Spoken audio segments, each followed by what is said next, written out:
Okay, यहाँ पे slides दिख रही है ना? Yes ma'am. ओके, तो देखो अनएम्प्लॉयमेंट स्टार्ट करते हैं, ठीक है? तो देखो अनएम्प्लॉयमेंट क्या होता है? ऐसी सिचुएशन जहाँ पे कोई भी यहाँ पे इंसान जो है वो यहाँ पे काम करना चाहता है, ठीक है? इम्पॉर्टेंट ये है कि he is willing to work, ठीक है? ऐसा नहीं है कि उसको यहाँ पे काम नहीं करना है और फिर आप उसको अनएम्प्लॉयड कंसिडर कर रहे हो। उसका यहाँ पे इच्छा होनी चाहिए कि उसे काम करना है, लेकिन उसे जॉब नहीं मिल पा रही है, ठीक है? But he but he fails to find a job, ठीक है? तो ये आपका क्या होता है? ये होता है अनएम्प्लॉयमेंट। अब देखो यहाँ पे हम इसके की कॉन्सेप्ट्स देखते हैं कि यहाँ पे कुछ-कुछ कॉन्सेप्ट्स जो आपकी टर्म्स यूज़ होती हैं वो क्या होती हैं। तो देखो यहाँ पे लेबर फोर्स क्या होती है? लेबर फोर्स होती है, it includes the working age of group 15 से 59 years who are able and willing to work, ठीक है? तो दो टर्म्स इसमें इंपॉर्टेंट हैं। एक तो आपका एज, ठीक है? ये आपकी मॉक टेस्ट जब आप दोगे तो उसमें कई बारी एज जो है वो यहाँ पे पूछी जाती है कि लेबर फोर्स जो होती है, जो हम कंट्री की लेबर फोर्स कंसिडर करते हैं, उसका एज ग्रुप क्या होता है? तो ये 15 साल, ठीक है? 15 ईयर्स से हम कंसिडर करते हैं, 15 से हम 59 तक जाते हैं, ठीक है?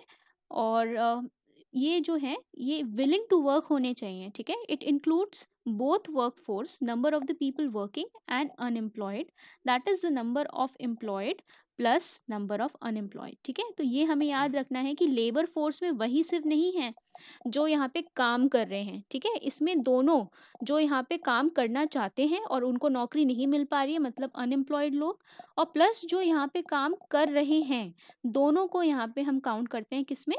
लेबर फोर्स में। 15 से 59 हमें एज याद रखनी है, ठीक है? अब लेबर फोर्स पार्टिसिपेशन रेट क्या होता है? LFPR। It is defined as a percentage of the person in labour force. यही जो लेबर फोर्स हमने निकाली है, ठीक है? यही जो फोर्स है, ठीक है? इसको हम क्या करेंगे? इसको हम यहाँ पे वर्किंग एज पॉपुलेशन से डिवाइड कर देंगे, ठीक है? कि इसने एज में आपके कितने लोग आते हैं, ठीक है? समझ आ रहा है?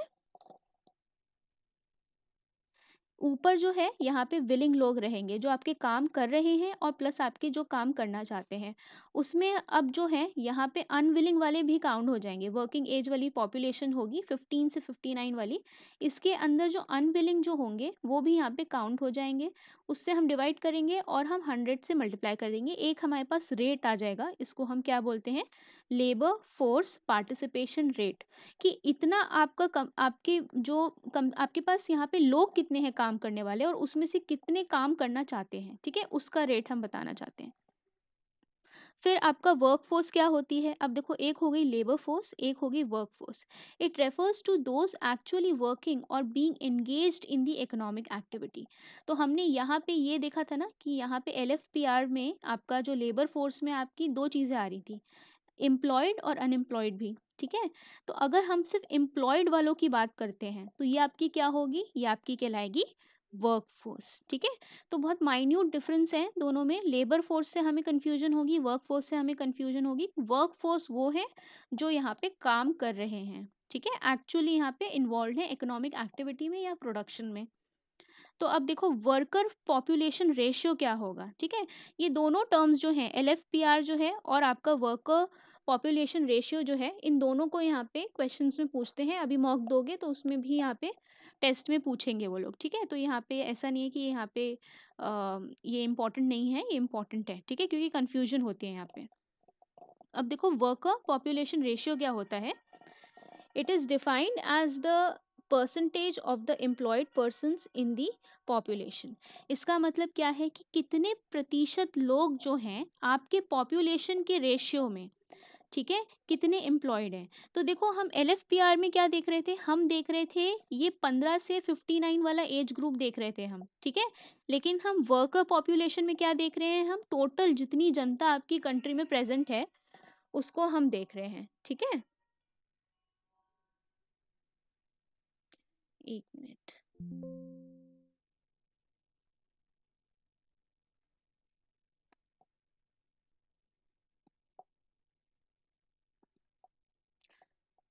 ठीक है, तो वर्क ऑफ पॉपुलेशन रेशियो में आपको याद रखना है टोटल पॉपुलेशन के कंपैरिजन में हम यहाँ पे देख रहे हैं और मैम हाँ जी, LFPR के। हाँ जी। मैम जब जब भी हम वर्किंग पॉपुलेशन का बात करेंगे वहाँ पे हुँ। 15 से 59 तक का हम बीच का जो लेबर फ़ोर्स पॉपुलेशन है लेबर उसी के फ़ोर्स, बारे में बात वर्किंग करेंगे। पॉपुलेशन नहीं, लेबर फ़ोर्स।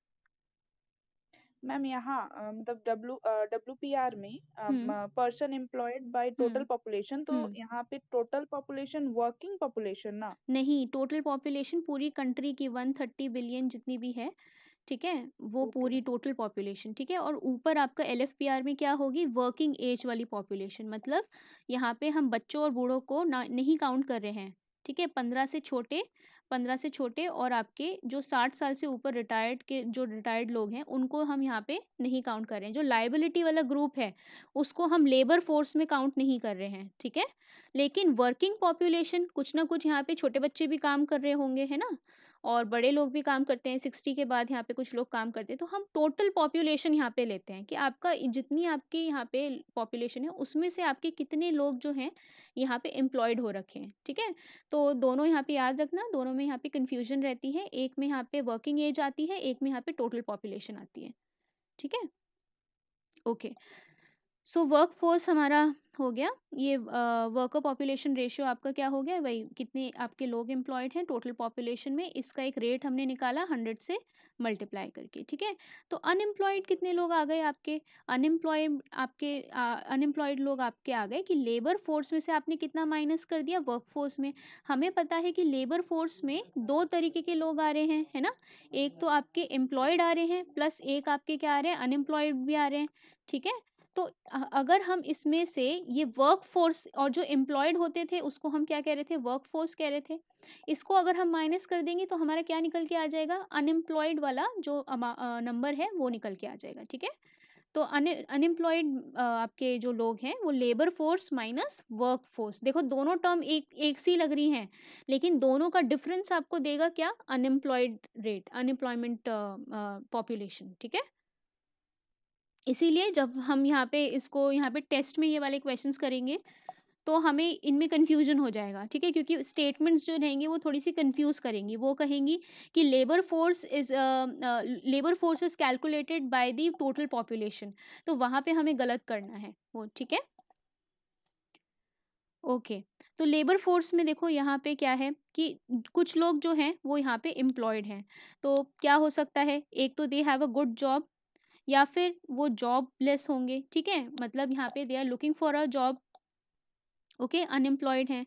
या फिर अब कुछ लोग जो हैं यहाँ पे लेबर फोर्स से बाहर हैं, मतलब यहाँ पे वो एज ब्रैकेट जिसकी हम बात कर रहे हैं, ठीक है, उससे बाहर हैं, तो jobless, not available and not looking for job, तो या तो वो यहाँ पे इस एज ग्रुप से बाहर हैं, या तो वो यहाँ पे विलिंग नहीं है काम करने के लिए, ठीक है? तो ये तो आपके हो गए पोटेंशियल लेबर, ये आउटसाइड द लेबर फोर्स, ठीक है? ओके, तो लेबर फोर्स में आप याद रखना ये दोनों चीज़ें आ रही हैं। ओके, अब देखो यहाँ पे एम्प्लॉयमेंट आपका किस तरीके का होता है। हमें पता है कुछ एक यहाँ पे ऑर्गेनाइज्ड रहेगा, कुछ यहाँ पे अनऑर्गेनाइज्ड रहेगा।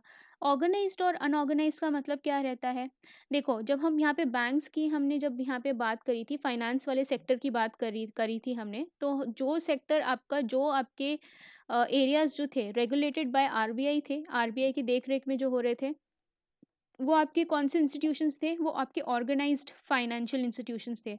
और आरबीआई की देखरेख से बाहर जो थे वो आपके अनऑर्गेनाइज्ड थे। तो यहाँ भी ऑर्गेनाइज्ड मतलब कि कोई यहाँ पे इसका पूरा आपका जो पिक्चर होगी वो क्लियर होगी, ठीक है? अनऑर्गेनाइज्ड का मतलब है कि यहाँ पे पूरा कुछ इर्रेगुलरिटी होगी, ठीक है? तो देखो यहाँ पे ऑर्गेनाइज्ड का मतलब क्या होता है और अनऑर्गेनाइज्ड का मतलब क्या होता है, और उसमें फॉर्मल और इनफॉर्मल क्या होता है। देखो अगर हम यहाँ पे ऑर्गेनाइज्ड की बात करते हैं और उसमें फॉर्मल सेक्टर की बात करते हैं, तो क्या होता है, ऑर्गेनाइज्ड में आपको जो लोग रेगुलर सैलरी जो पा रहे हैं, कुछ उनको जॉब सिक्योरिटी है, बेनिफिट्स वगैरह मिल रहे हैं, इन एंटरप्राइज एम्प्लॉइंग 10 और मोर वर्कर्स, ठीक है? तो ये आपका क्या होगा, फॉर्मल एम्प्लॉयमेंट में आ जाता है, ठीक है? और ये ऑर्गेनाइज सेक्टर में आ रहा है, क्यों? क्योंकि यहाँ पे ये जो पूरा डेटा है यहाँ पे सरकार के पास होगा, ठीक है? इनफॉर्मल क्या होगा, जैसे कि आपके यहाँ पे हमने सुनी है गिग इकोनॉमी, है ना? गिग इकोनॉमी हम आजकल सुनते हैं, जो यहाँ पे ज़ोमैटो वाले काम करते हैं, फिर स्विगी वाले जो काम करते हैं, ठीक है? तो ये यहाँ पे किस पे काम कर रहे हैं? ये यहाँ पे कॉन्ट्रैक्ट पे काम करते हैं। तो जो आपका जिनका यहाँ पे परमानेंट सिक्योरिटी जॉब की नहीं है, जो कॉन्ट्रैक्ट पे काम कर रहे हैं, या फिर आप मान लो जो छोटे ड्यूरेशन के लिए काम कर रहे हैं, इन एंटरप्राइज़ एम्प्लॉयड मोर देन 10 लोग। देखो यहाँ पे ये 10 लोगों का कॉन्सेप्ट क्या है कि यहाँ पे हम 10 लोग को ही क्यों कंसिडर कर रहे हैं कि अगर ऑर्गेनाइज सेक्टर आप मानोगे जहाँ पे किसी भी एंटरप्राइज में जहाँ पे 10 लोगों से ज़्यादा आपके काम कर रहे हैं, तो ये 10 लोगों का कॉन्सेप्ट ऐसा होता है कि अगर कोई भी फर्म है, ठीक है, अगर वो यहाँ पे 10 लोगों को एम्प्लॉयमेंट दे रही है, ठीक है, नौकरी दे रही है, तो क्या होगा यहाँ पे अगर 10 लोग से ज़्यादा हो गए तो यहाँ पे इसके ऊपर क्या होंगे, लेबर लॉस अप्लाई हो जाएंगे, ठीक है। उसको यहाँ पे ईपीएफओ में यहाँ पे उसको कुछ बेनिफिट देना पड़ेगा, ठीक है। लेबर लॉज जो रहेंगे वो यहाँ पे लेबर वर्कफोर्स के जो यहाँ पे राइट्स रहते हैं वो यहाँ पे अप्लाई हो जाते हैं, ठीक है। इसीलिए कई बारी जो होता है, जो फर्म्स रहती हैं वो यहाँ पे 10 से कम एम्प्लॉयमेंट कभी कभी जो छोटी छोटी हैं दिखाती हैं, या फिर वो एम्प्लॉयमेंट दिखाएंगी ही नहीं और उनको कैश में पैसा देते रहते हैं, ठीक है। तो वो लेबर लॉस से बचने के लिए दिखाते हैं, तो वो फिर उनका किस सेक्टर में चला जाएगा, उनका अनऑर्गेनाइज सेक्टर में आ जाएगा, क्योंकि वो यहाँ पे अपनी लेबर फोर्स जो है वो दिखा ही नहीं रहे हैं, ठीक है। तो ऑर्गेनाइज सेक्टर का मतलब होता है कि आपके इस पे लेबर लॉज जो है वो यहाँ पे अप्लाई हो रहे हैं, 10 से ज़्यादा जो फर्म है वो यहाँ पे, फर्म या जो भी आपका कंपनी है वो यहाँ पे एम्प्लॉय कर रही है। और अनऑर्गेनाइज सेक्टर में आपकी 10 से कम लोग जो हैं, यहाँ पे एक दुकान हो गई, दुकान में यहाँ पे 2 लोग को रख लिया, तो वो आपका क्या होगा, अनऑर्गेनाइज सेक्टर होगा, ठीक है। अनऑर्गेनाइज सेक्टर में भी कुछ आपका क्या होगा कि रेगुलर सैलरी किसी किसी को दी जा रही होगी, तो वो क्या होगा, फॉर्मल सेक्टर आपका कहलाएगा, ठीक है। और वहीं अगर यहाँ पे इरेगुलरिटी आ जाती है, कैजुअल वर्क आता है कि ठीक है, हमारे यहाँ कोई मेड काम करती है, ठीक है, मेड जो है वो यहाँ पे जब तक हमें काम कराना होगा हम कराएंगे, फिर उसको हम नहीं कराना होगा तो हम उसको कहेंगे तुम कहीं और काम देख लो, है ना। तो ये कैजुअल वर्क जो रहता है अनऑर्गेनाइज सेक्टर में, अब हमारे यहाँ मेड जो है, ऐसा तो नहीं है कि हमने यहाँ पे 10 से ज़्यादा मेड अपनी लगा रखी है, ठीक है, तो यहाँ पे 10 से कम ही होगी, तो ये अनऑर्गेनाइज्ड में आ गया। और प्लस अगर कैजुअल होगा तो यहाँ पे इनफॉर्मल सेक्टर आ जाएगा। तो ये एम्प्लॉयमेंट के टाइप समझ आए कि कौन सा फॉर्मल होता है, कौन सा इनफॉर्मल होता है, ऑर्गेनाइज कौन सा होता है, अनऑर्गेनाइज कौन सा होता है, ठीक है, समझ आया? Yes, ma'am. Yes okay, ma'am. ठीक है। अब देखो वैसे तो अनएम्प्लॉयमेंट जो है यहाँ पे 4 मेन टाइप्स के होते हैं, 3-4 मेन टाइप्स के होते हैं, स्ट्रक्चरल, डिसगाइज, साइक्लिकल, ठीक है। तो हम देख लेते हैं, 1-2 और होते हैं कि कैजुअली आप यूज़ कर लेते हो टर्म्स, लेकिन सबसे पहले हम यहाँ पे देखते हैं स्ट्रक्चरल एम्प्लॉयमेंट, ठीक है। देखो, हमने देखा था हमने देखा था यहाँ पे जब हम इन्फ्लेशन की बात कर रहे थे तो हमने एक देखा था टर्म बॉटल नेक इन्फ्लेशन, या फिर हमने देखा था स्ट्रक्चरल इन्फ्लेशन, ठीक है। तो वो किस वजह से हो रहा था, कुछ भी सप्लाई साइड से कुछ कमी, यहाँ पे फैक्ट्री चलना बंद हो गई, कुछ रॉ मटेरियल, जैसे कि हम क्या कर रहे थे यहाँ पे जब कोविड वाली वैक्सीन बना रहे थे, जो अदार पूना वाला थे, ठीक है, जो सीरम इंस्टीट्यूट था, तो जो कुछ इम्पोर्ट्स थे वो यहाँ पे यूएस से नहीं हो पा रहे थे, ठीक है। और इम्पोर्ट्स क्या नहीं हो पा रहे थे, जो वायल्स जिसके अंदर यहाँ पे वैक्सीन्स ये लोग रखते हैं, जो शीशी होती हैं छोटी छोटी, वो वायल्स जो हैं वो यहाँ पे हम इंपोर्ट नहीं कर पा रहे थे, किससे, यूएस से।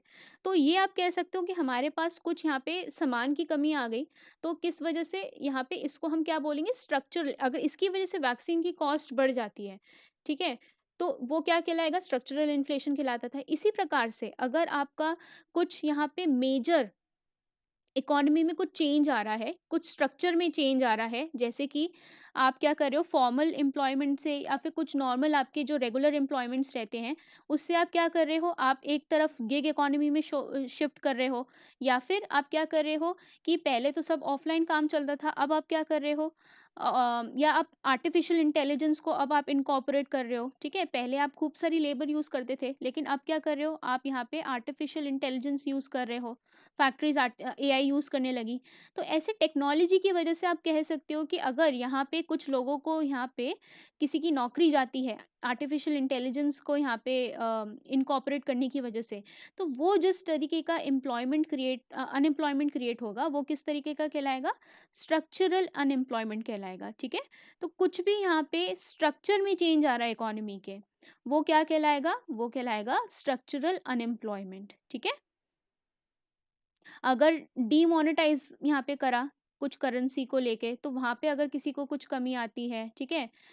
या फिर लॉकडाउन लगाया, ठीक है? लॉकडाउन की वजह से यहाँ पे जो वर्कर्स हैं वो यहाँ पे नहीं जा पा रहे हैं काम पे, ठीक है? तो उनकी जॉब अगर चली गई उस कारणवश, तो ये आपका क्या कहलाएगा? स्ट्रक्चरल अनएम्प्लॉयमेंट कहलाएगा, ठीक है? समझ आया? Yes, ma'am. ओके।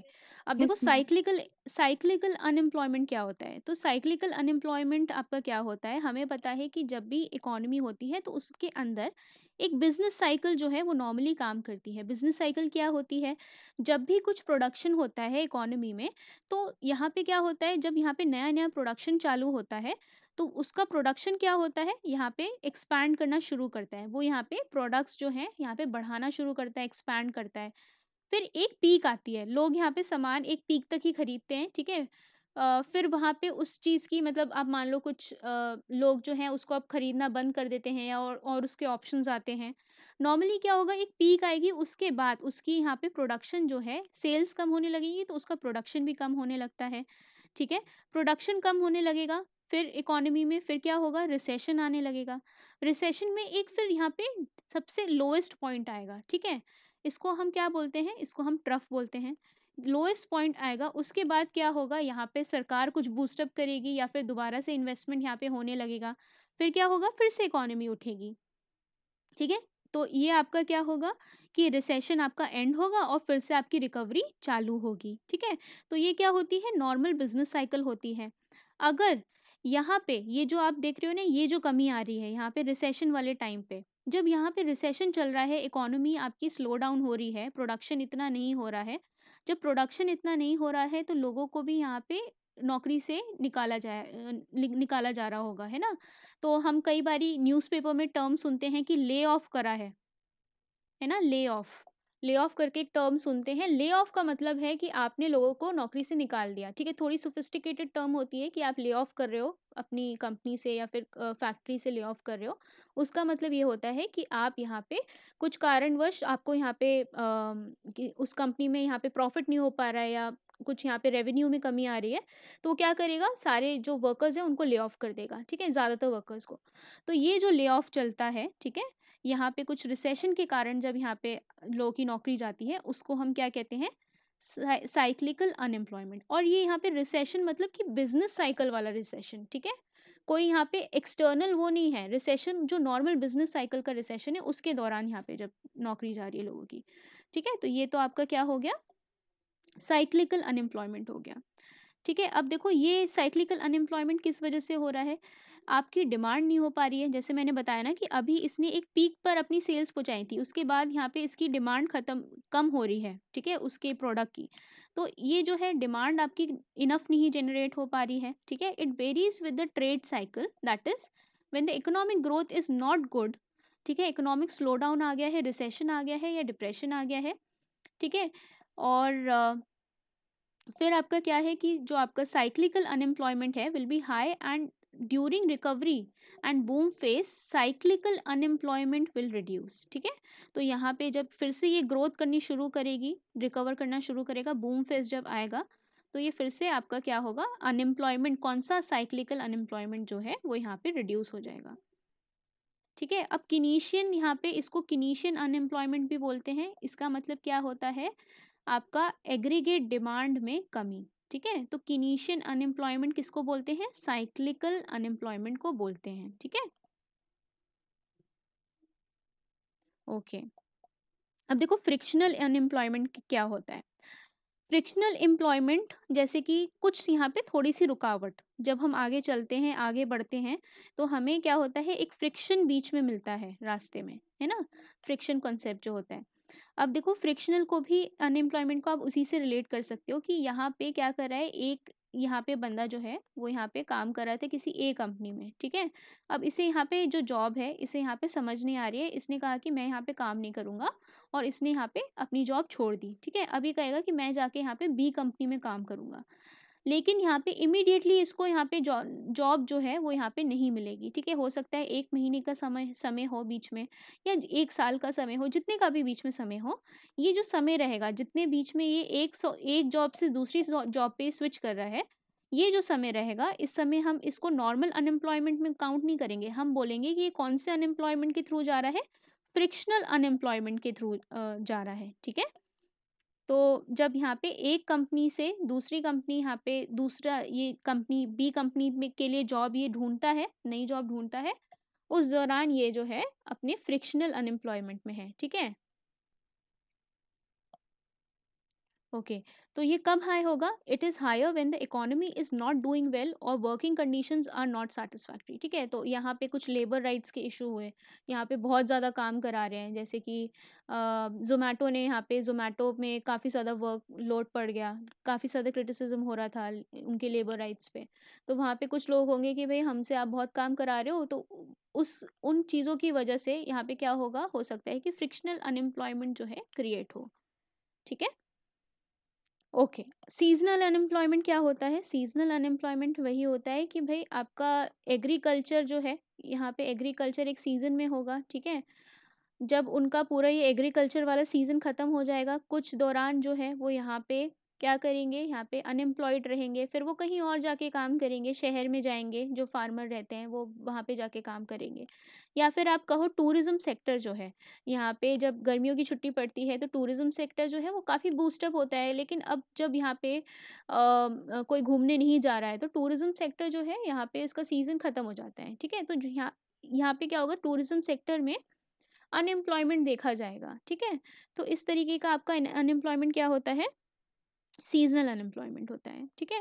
अब देखो अंडर एम्प्लॉयमेंट क्या होता है? अंडर एम्प्लॉयमेंट ये होता है कि कोई यहाँ पे, जो हमने देखा था, एक एग्जाम्पल था कि एक कोई पीएचडी क्वालिफाइड लड़का था, वो यहाँ पे गवर्नमेंट जॉब में आपके जो आपके नॉर्मल प्यून्स रहते हैं, उसकी जॉब के लिए उसने यहाँ पे अप्लाई किया था, ठीक है। तो अगर कोई अपनी कैपेबिलिटी, एकेडमिक कैपेबिलिटी से कम उसमें राज़ी हो जाता है जॉब करने के लिए, तो उसको हम क्या कहते हैं, अंडर एम्प्लॉयमेंट, ठीक है।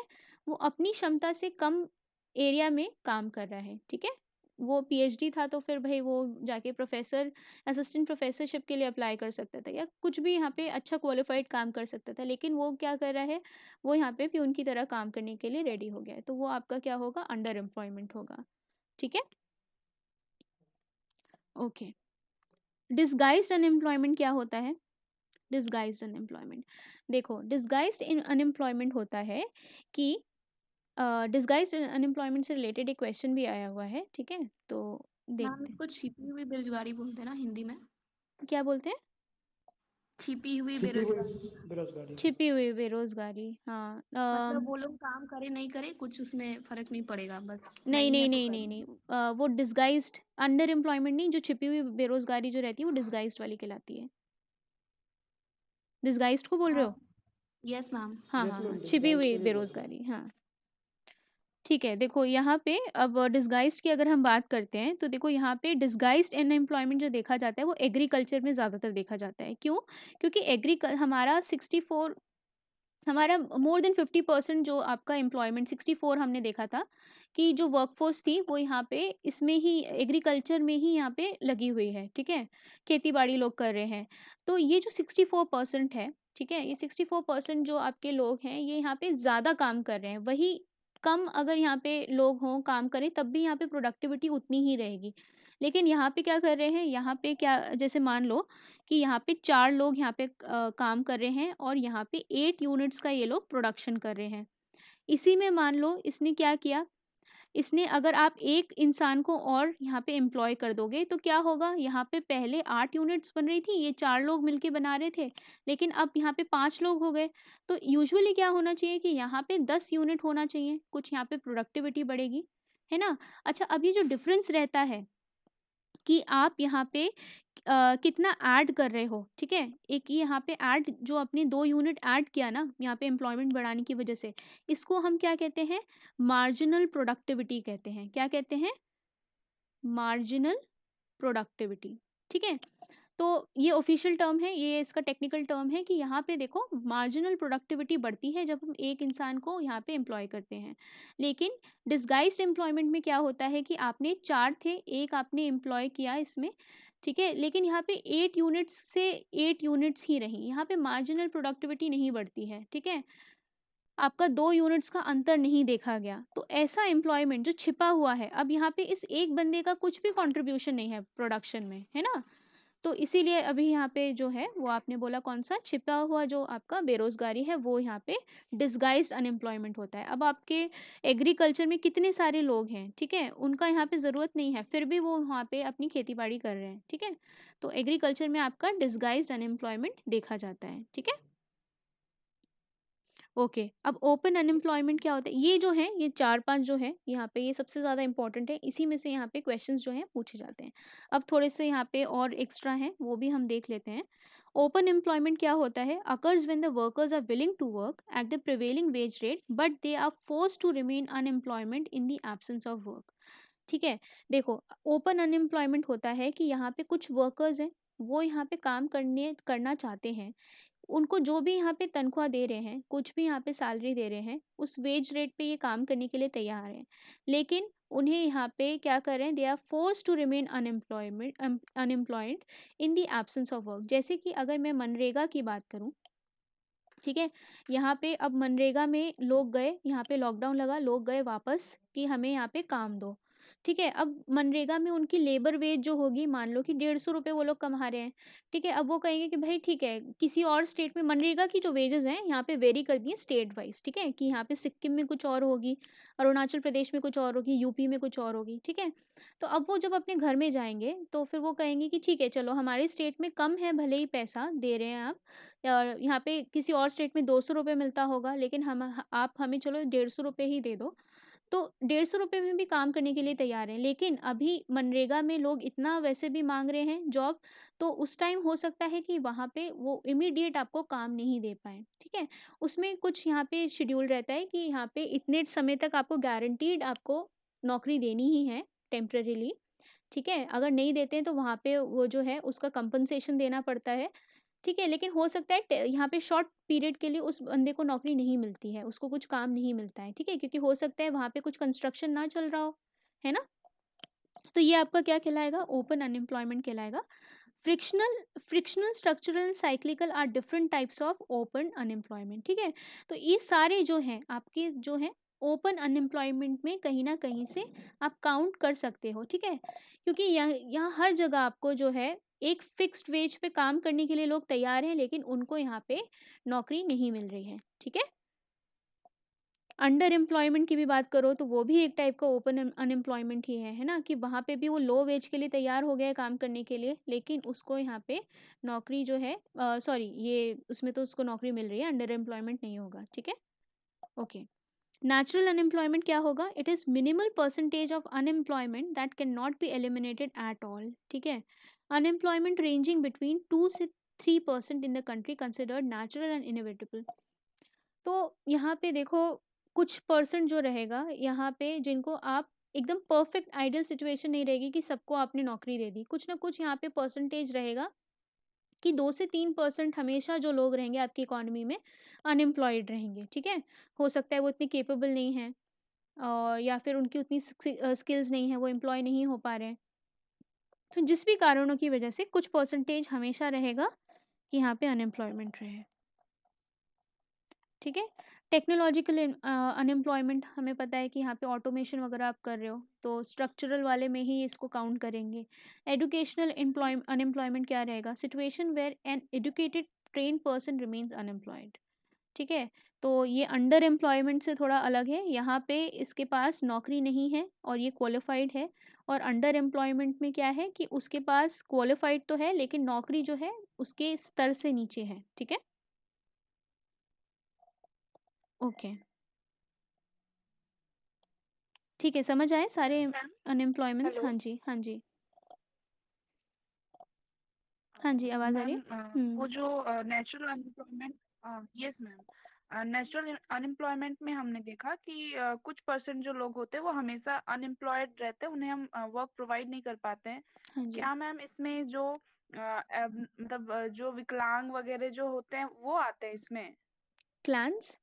मैम उन्हें भी मतलब सॉरी हुँ। मैम, मतलब जो एबनॉर्मल होते हैं उनको भी इसमें ऐड कर सकते हैं ना? हाँ, हाँ, आप कर सकते हो। जो लोग यहाँ पे जिनको आप नहीं नौकरी दे पा रहे हो, ठीक है? लेकिन हाँ, कहीं न कहीं वो लोग विलिंग हैं यहाँ पे काम करने के लिए, जो आपका लेबर फ़ोर्स में होंगे, लेकिन आप उनको नौकरी नहीं दे पा रहे हो किसी भी कारणवश। चाहे उनकी स्किल सेट वो रिक्वायरमेंट पूरा नहीं करें, चाहे वो डिसेबल ही हो या फिर कोई भी किसी भी कारण की वजह से, ठीक है?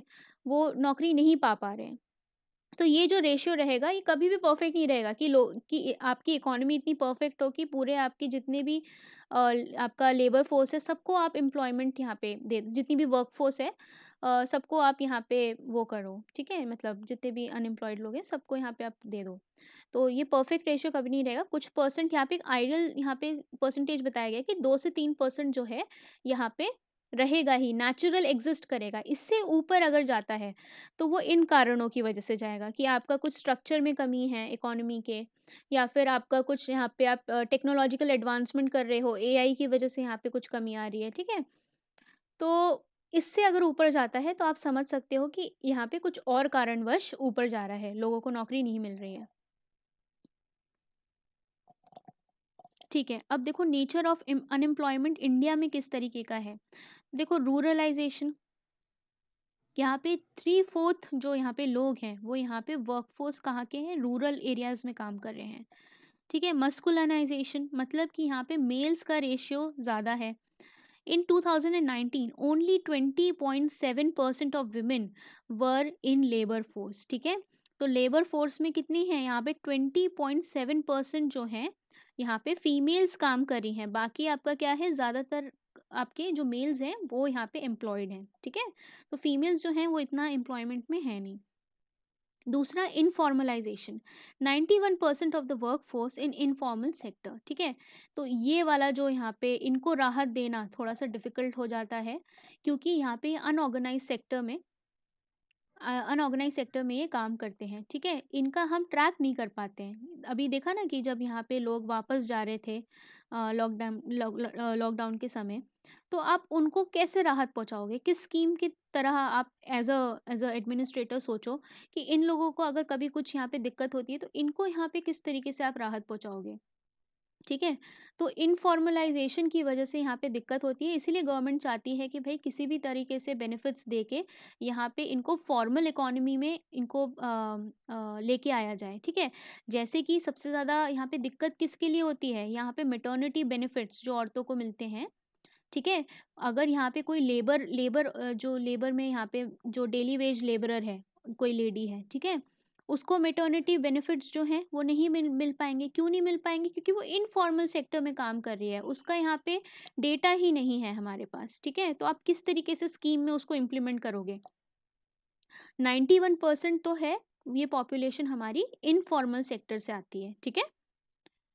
फिर कैजुअलाइज़ेशन, वही आपका कैजुअलाइज़ेशन कि भई आपने 1 महीने की नौकरी की, 2 महीने की नौकरी पे रखा, ठीक है? इनको रेगुलर वेजेस आप नहीं दे पा रहे हो, ठीक है? तो ये आपका इंडिया का सिचुएशन है कि 91% यहाँ पे इनफॉर्मल सेक्टर में काम कर रहे हैं, ठीक है? और आपका यहाँ पे जो मेल्स हैं उनका यहाँ पे रेशियो ज़्यादा है। रूरल एरिया में सबसे ज़्यादा काम हो रहा है, ठीक है? और कैजुअल लो जो नौकरियाँ हैं वो ज़्यादा हैं, जैसे कि कॉन्ट्रैक्ट बेस्ड नौकरियाँ ज़्यादा हैं, ठीक है? लेबर बेनिफिट्स नहीं देना चाहते कंपनीज़, ठीक है? किसी का माइक ऑन है? बेबी माइक ऑफ कर। हुँ, हुँ। ठीक है, अब देखो यहाँ पे अब ये सबसे ज़्यादा इम्पोर्टेंट है कि अनएम्प्लॉयमेंट को यहाँ पे कैलकुलेट किस तरीके से करा जाता है, और यही अभी जो था रीसेंट करंट अफेयर्स में यहाँ पे जो न्यूज़ में था, यही यहाँ पे कॉन्ट्रडिक्टरी बना था। देखो यहाँ पे 3 तरीके से यहाँ पे 3 अप्रोच फॉलो करी जाती हैं, अनएम्प्लॉयमेंट किस तरीके से यहाँ पे होता है। आवाज़ आ रही है ना सबको? Yes ma'am. Yes ma'am. Okay. Yes तो मैम। तो देखो एनएसएसओ जो है वो यस यहाँ पे मैम। कैलकुलेट करता था। एनएसएसओ अब आपका जो है एनएसओ हो चुका है, ठीक है? इसको एनएसएसओ को मर्ज कर दिया है सीएसओ में, तो अब ये पुराना डेटा होगा, एनएसओ यहाँ पे कैलकुलेट करता है। तो यहाँ पे 3 कॉन्सेप्ट जो हैं अप्रोच के फॉलो करे जाते थे। Usual status approach, usual status में क्या होता है यूजुअल स्टेटस में क्या होता है, this approach estimates only those persons as unemployed who doesn't have a gainful work for major time during the 365 days preceding the date of survey and are seeking or are available for work। ठीक है, तो यहाँ पे 365 दिन में से यहाँ पे उनको मेजर टाइम अगर उनको काम नहीं मिलता है तो ये आपका क्या कहलाता है, यूजुअल स्टेटस अप्रोच कहलाता है।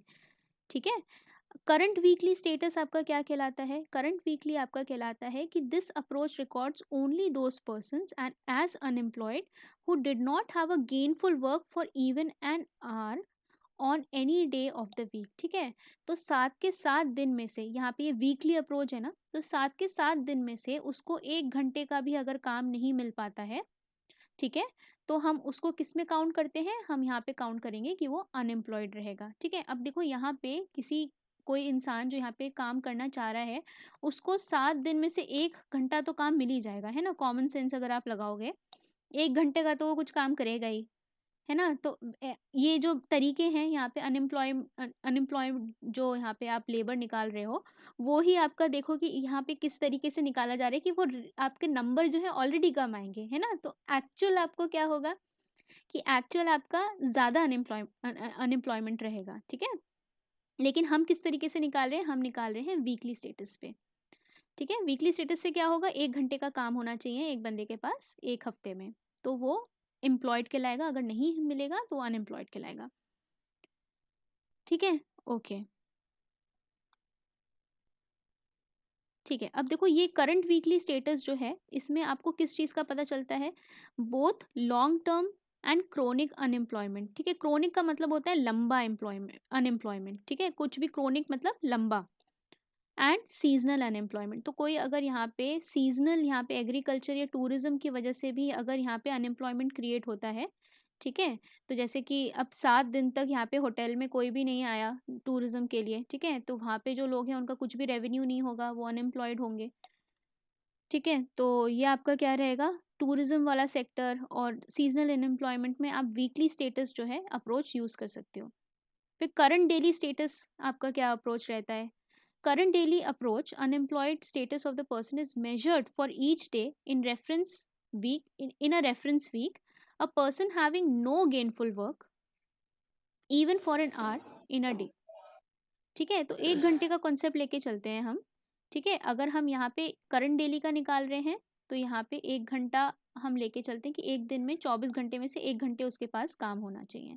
ठीक है, ये हम फॉलो नहीं करते हैं, इंडिया में ये फॉलो नहीं होता, या तो ये वाला फॉलो होगा या तो ये वाला फॉलो होगा। ठीक है,